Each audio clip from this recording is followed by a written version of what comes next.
Selamat Hari Natal 25 Desember 2020.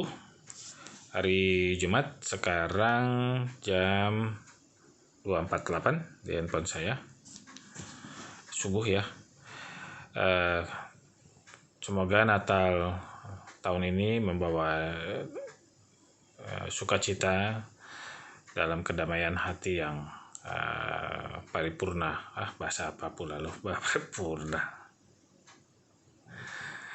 Semoga Natal tahun ini membawa sukacita dan damai di hati kita semua.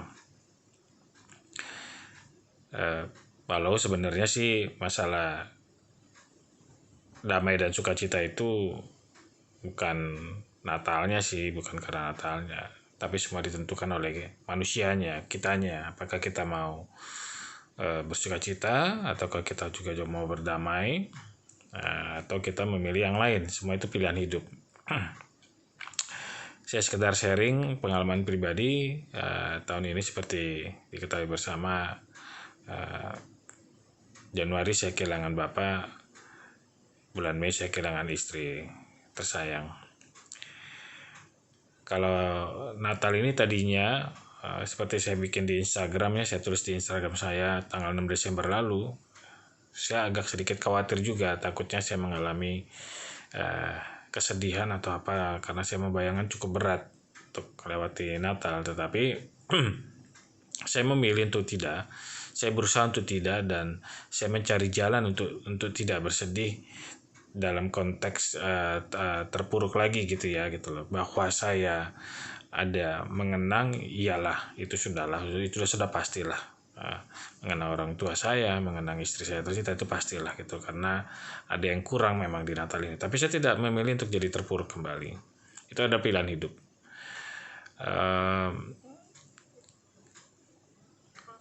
Ada satu hal lagi yang juga ingin saya sharingkan adalah,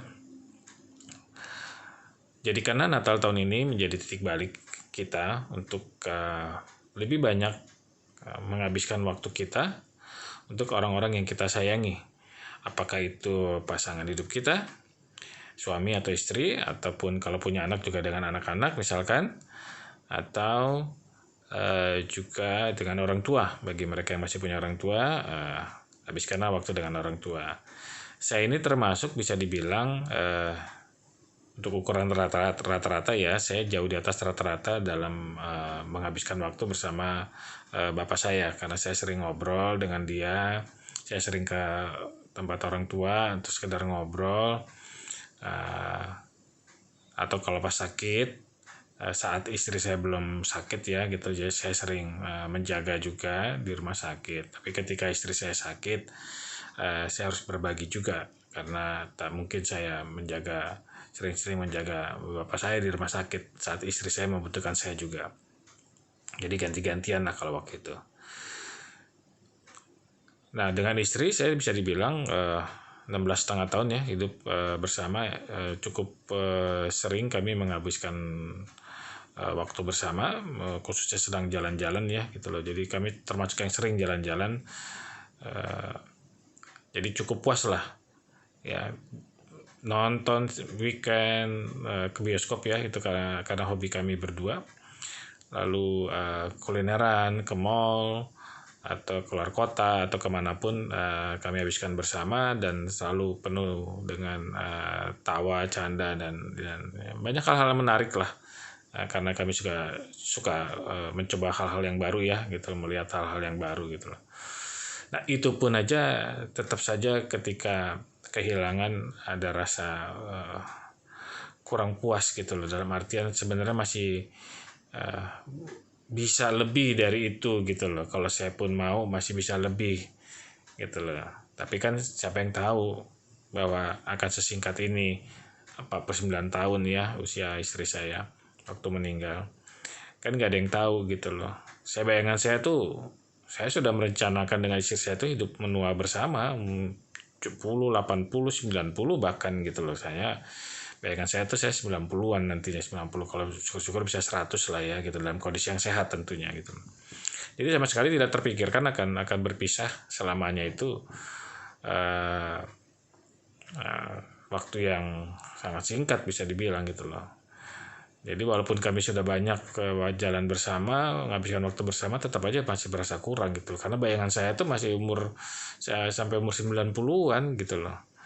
Jadi itulah yang membuat seharusnya dari 16,5 tahun itu bisa banyak sekali waktu yang kalau saya tahu saya hanya 49, pasti akan saya lebih banyak memberikan waktu dengan dia bersama, menikmati semuanya.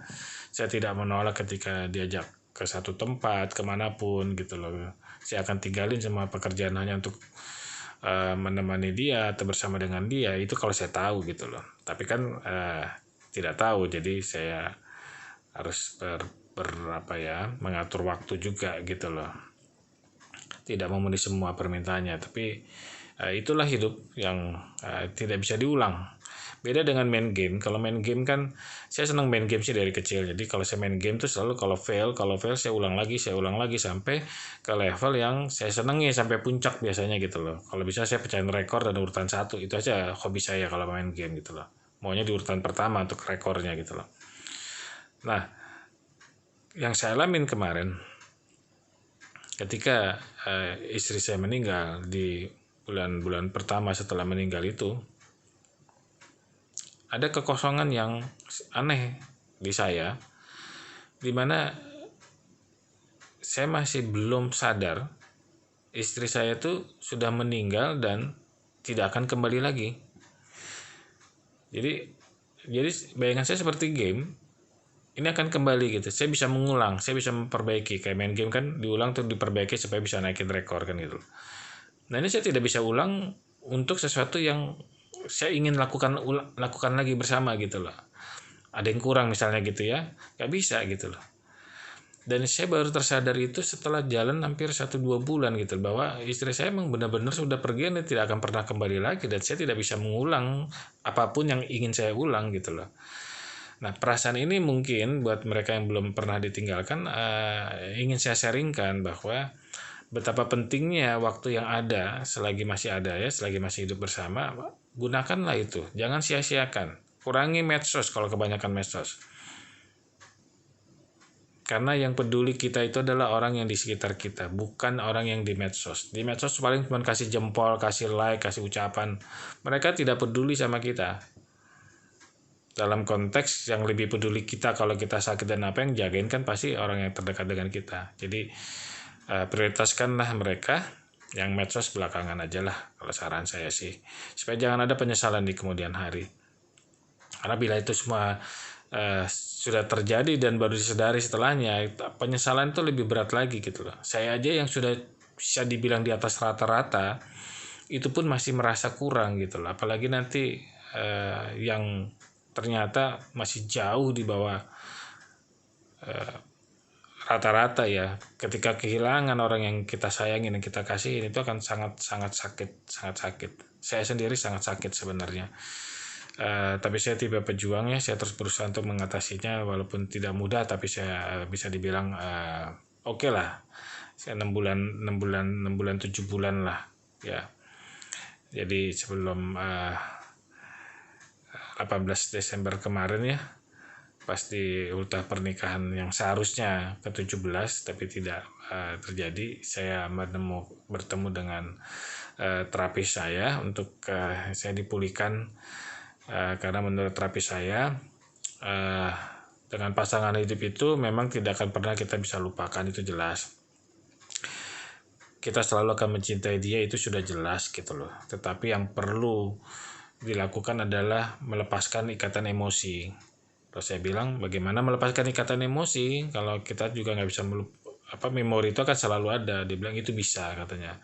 Kalau kamu mau saya bantu dilepaskan ikatan emosimu dengan istri tersayangmu, tercintamu itu, agar kamu bisa lapang dan istrimu juga bisa lapang kembali ke sang penciptanya, ke surga, supaya tidak tertahan terus di dunia ini.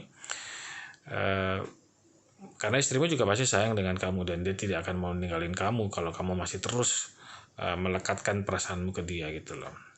Lalu saya berpikir sejenak, dia menanyakan ke saya si terapis itu, apakah kamu mau dilepaskan sekarang atau atau masih menunggu nanti dulu kamu memutuskan, itu terserah kamu. Lalu saya bilang, gini deh, cepat atau lambat akan juga saya lepaskan itu karena tidak sehat dan tidak baik buat saya juga buat almarhum istri saya, untuk jiwanya. Jadi saya memilih dilepaskan saja. Saya dengan berbesar hati memprioritaskan kebahagiaan istri saya agar dia bisa segera bergabung dengan Tuhannya dan tidak tertahan di dunia ini rohnya. Dan saya juga bisa melanjutkan kehidupan saya gitu loh, dengan terus berkarya, dengan terus positif. Jadi tanggal 18 Desember itulah saya dibantu dilepaskan ikatan emosinya ya, supaya berlapang dada, bukan dihapuskan memorinya nggak akan pernah bisa dihapuskan gitu loh. Jadi setelah dibantu dilepaskan itu terasa enteng sekali saya, terasa ringan, dan menjalani Natal pun dan mudah-mudahan nanti tahun baru juga jauh lebih ringan gitu loh. Beda sekali lah gitu loh, terasa beda sekali. Sebenarnya juga kemarin saya ketemu terapis saya juga lebih kepada untuk memperbaiki mental saya di kejuaraan dunia forex ya, yang saat ini masih berlangsung.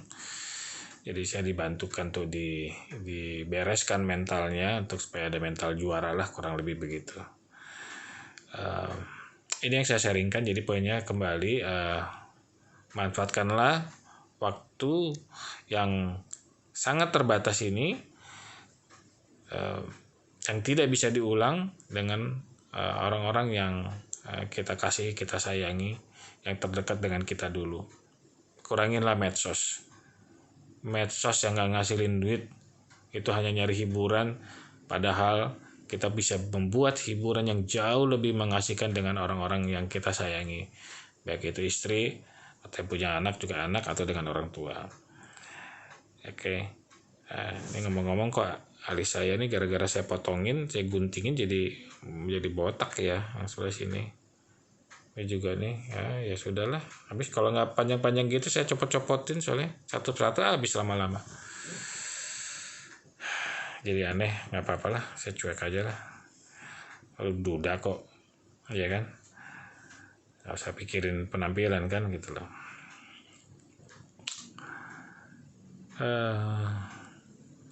Itu saja ya, itulah poinnya ya. Mudah-mudahan sharing ini bisa ada manfaatnya, diambil aja yang positifnya, yang sesuai, diadaptasikan ya, dengan kebutuhan.